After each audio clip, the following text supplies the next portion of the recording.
U.S. Ambassador Nikki Haley at the United Nations speaking quite frankly, but also pretty much just flat out putting forth an idea, and that is anybody who doesn't stand with us on this and who stands with North Korea, no more trade with the United States, and the U.S. will cut energy exports, certainly oil exports, and we still have Ambassador John Bolton with us.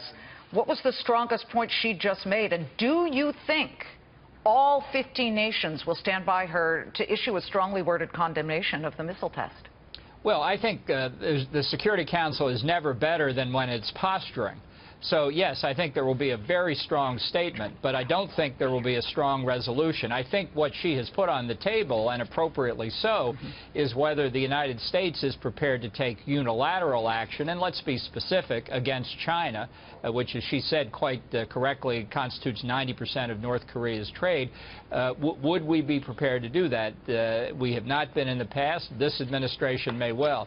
But I don't expect any substantial increase in the sanctions from the Security Council itself. I think there will be some ramp up, to be sure, but nothing significant ultimately. Well, Kim Jong-un put out this statement from his military, and that was that North Korea had sent out a, quote, package of gifts on Independence Day for the United States.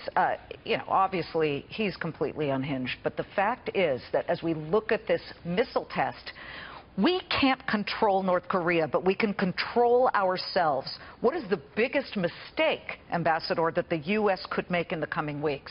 Not the way to go. We know how we've been going, but the biggest mistake the U.S. could make. To accommodate our short attention span. Look, watching this today is deja vu for me. On July the 4th, 2006, North Korea broke a 7-year moratorium on launch testing of missiles from the Korean Peninsula. And on July the 5th, 2006, we were in the Security Council, passing the first sanctions resolution against the North. That's 11 years ago.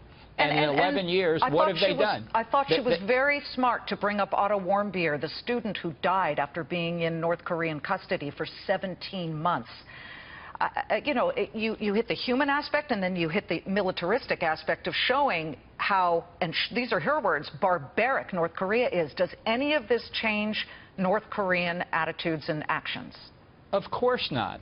Look, her statement was strong, and appropriately so. It doesn't faze China, and it doesn't faze Russia. And so if we put a really tough resolution to a vote in the Security Council, and it may be worth doing just to make the political point, they'll veto it. It's good to see you, Ambassador, and I believe we'll be talking to you soon, because this is far from over. In fact, it may be the beginning of the next phase. Ambassador John Bolton, former U.S. Ambassador to the United Nations. Thank you. Folks.